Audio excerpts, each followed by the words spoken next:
ఓం మహాగణాధిపతయే నమః. ఓం గురుభ్యో నమః. ఓం శ్రీమాత్రే నమః. పరమేశ్వర స్వరూపమైనటువంటి జ్యోతిష, వాస్తు మరియు ఇతర అనేకమైనటువంటి శాస్త్రములను మనకు అందించినటువంటి మహర్షులకి నమస్కారం. హయగ్రీవ హయగ్రీవ హయగ్రీవేతి యో వదేత్ తస్య నిస్సరసేవాని జన్మకన్యా ప్రవాహవత్. అరుణాం కరుణాతరంగితాక్షీం ధృతపాశాంకుశపుష్పబాణచాపాం అనిమాదివిరావృతాం మయూకైః అహమిత్యేవ విభావయే భవానీ. ప్రేక్షకులకి ఆ లలితాంబిక అమ్మవారి యొక్క అనుగ్రహం పరిపూర్ణంగా కలగాలని మనస్ఫూర్తిగా కోరుకుంటూ నేను ఈరోజు మీకు వార ఫలితాల్లో 14వ తేదీ నుంచి 20వ తేదీ వరకు ఉన్నటువంటి గ్రహస్థితి ఏ విధంగా ఉంది అని చూసుకున్నట్లయితే, ముఖ్యంగా ఇక్కడ వృషభ రాశిలో గురుకుజుల యొక్క సంచారము, మిథునంలో రవి యొక్క సంచారం జరుగుతూ ఆ యొక్క రవి 17వ తేదీ నుంచి కర్కాటకంలోకి మారుతున్నాడు. కర్కాటక రాశిలో శుక్ర బుధుల యొక్క సంచారం 20వ తేదీ నుంచి ఆ యొక్క బుధుడు సింహరాశిలోకి, కన్యారాశిలో కేతువు చంద్రుడు 14వ తేదీలో ఉంటూ మనకి ధనుసు రాశి వరకు ఈ యొక్క వారంలో చంద్రుడి యొక్క సంచారం జరుగుతుంది. కుంభంలో శని వక్రగతి మరియు మీనంలో రాహువు ఈ యొక్క గ్రహస్థితి ఉంది. అయితే ఈ యొక్క గ్రహస్థితి రీత్యా ద్వాదశ లగ్నాల వారికి మరియు లగ్నం తెలియని వారు, రాశి వారికి, అసలు జాతకమే తెలియదు అనుకునేటువంటి వారికి మీరు పడుతున్నటువంటి ఇబ్బందికి తగ్గట్టుగా ఏ పరిహారం చేసుకోవాలనేటువంటి విషయం కూడా నేను మీకు ఆఖరిలో చెప్తాను. సో వీడియో ఆఖరి వరకు చూడండి. కన్యా లగ్నము, కన్యారాశి. కన్యవారికి మీకు రాశిలో కేతువు యొక్క సంచారం అనేటువంటిది కొద్దిగా మీకు తెలియని ఒక ఆధ్యాత్మికమైనటువంటి ధోరణి, ఒక్కోసారి ఇండెప్త్గా వెళ్ళడం, ఒక్కోసారి నాకేమీ ఇంట్రెస్ట్ లేదన్నట్టుగా ఉండడం, ఒక వైరాగ్య ధోరణిని ఇస్తూ ఉంటుంది కేతువు. కాబట్టి మీరు నిత్యము కూడా గణపతిని ఆరాధిస్తూ ఉండండి. అలాగే ఈ యొక్క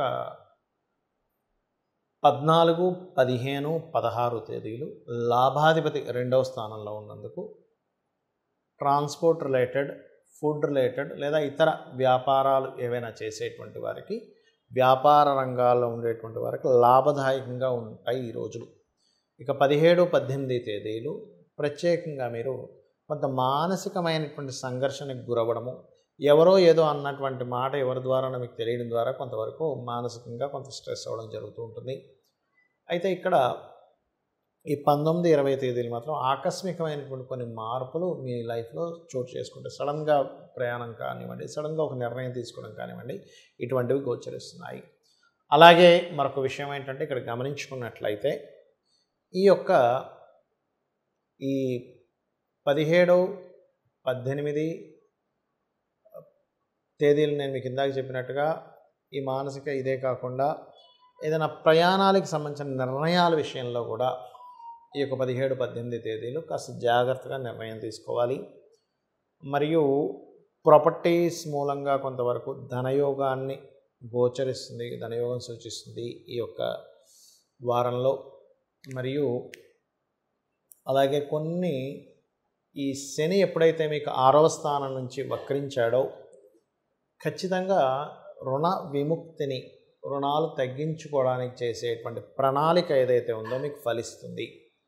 అలాగే వివాహ సంబంధించినటువంటి విషయంలో తల్లిగారి యొక్క ఇన్వాల్వ్మెంట్ వల్ల మీకు యోగిస్తుంది. మరియు వివాహ నిర్ణయాలకు సంబంధించిన విషయంలో పొరపాటును కూడా 17, 18 తారీఖుల్లో ఎటువంటి వివాహం సంబంధించిన మాటలు కానీ చేయకండి. ఈ 17, 18 తేదీలు మీరు చేసేటువంటి ట్రాన్సాక్షన్స్ ఏవైతే ఉంటాయో, మాట్లాడడం ఏదైతే ఉంటుందో, వివాహ సంబంధించినవి ఏవైతే ఉంటాయో, ఒక లాభం వస్తుంది కదా అని చేసేటువంటి ప్రయత్నం ఏదైతే ఉంటుందో అది అనవసరంగా లాభం రాకపోగా నష్టానికి గురి చేస్తూ ఉంటుంది. కాబట్టి ఈ యొక్క విషయాల్లో కాస్త జాగ్రత్తగా ఉండండి.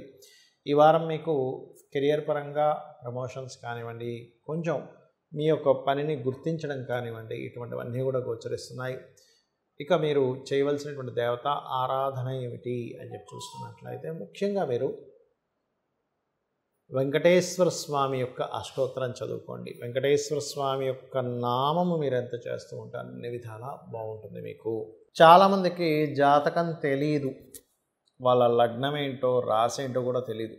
మరి అలాంటి వాళ్ళు ఏ ప్రాబ్లంకి ఏ దేవత ఆరాధన లేదా ఏ గ్రహ ఆరాధన చేసుకోవాలని మీకు 1 by 1గా చెప్తాను. పాయింట్ నెంబర్ 1, మీకు ప్రమోషన్స్ రావట్లేదు. సింపుల్గా ఏం లేదు, సూర్య భగవానుడి దగ్గర దీపారాధన చేస్తూ సూర్య నమస్కారాలు చేస్తూ ఉండండి. ఇది ఆరోగ్యానికి, ప్రమోషన్స్కి కూడా పనిచేస్తుంది. పెద్ద మీ యొక్క సుపీరియర్స్తో ఉండేటువంటి స్ట్రెస్కి కూడా పనిచేస్తుంది. అలా కాకుండా మానసికమైన ఇబ్బందులు ఎక్కువగా ఉన్నాయి, అభిషేకం చేయండి శివునికి.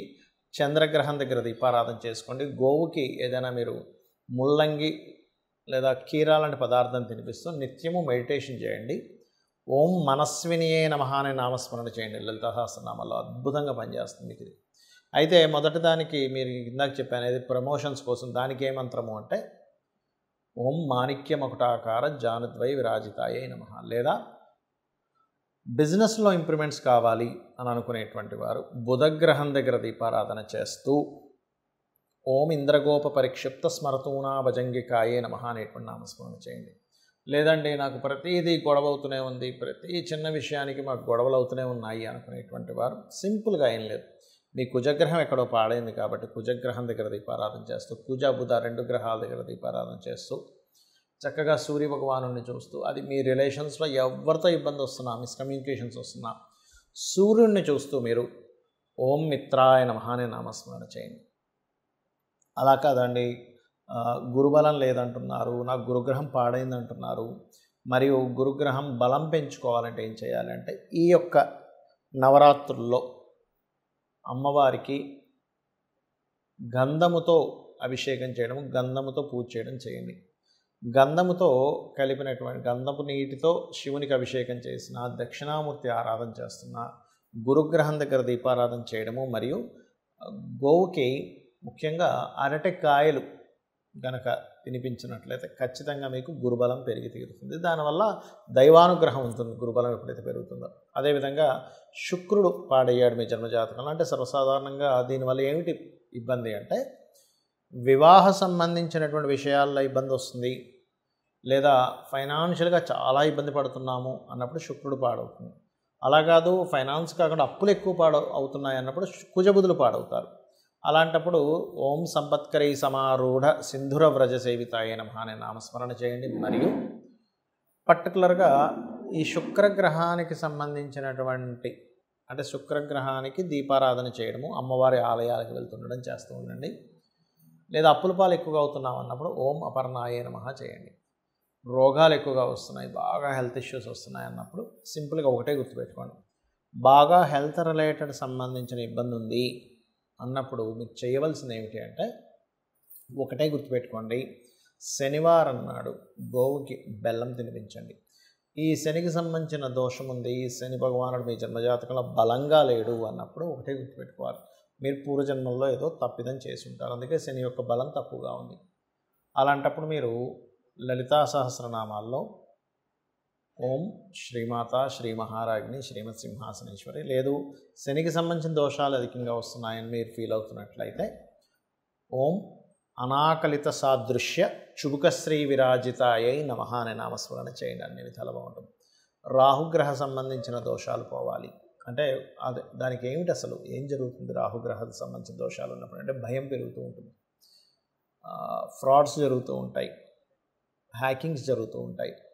ఎక్కువ ఫ్రాడ్స్కి గురవుతున్నాము, ఎక్కువ హ్యాకింగ్స్కి గురవుతున్నాము, ఎక్కువ మోసపోతున్నాము అన్నప్పుడు దుర్గా అమ్మవారి యొక్క స్తోత్ర పఠనం చేస్తూ రాహుకేతువుల దగ్గర దీపారాధన చేయండి. అన్ని విధాలు బాగుంటుంది.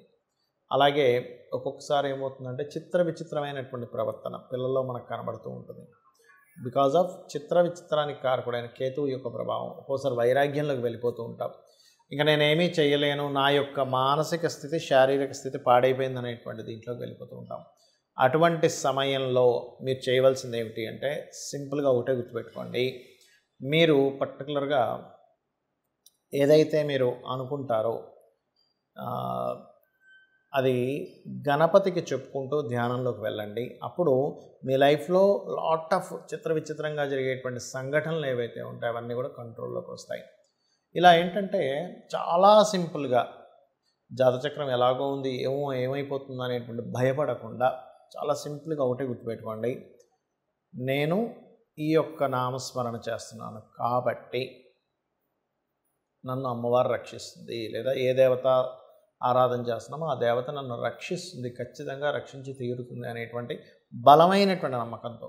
ఎందుకంటే జాతకం ఎలా ఉన్నా, వాస్తు సంబంధించింది ఎలా ఉన్నా, మీరు భగవంతుని కనుక పట్టుకోగలిగితే త్రికరణ శుద్ధిగా ఖచ్చితంగా ఆ యొక్క అమ్మవారు మిమ్మల్ని కాపాడి తీరుతుంది. శ్రీమాత్రే నమః.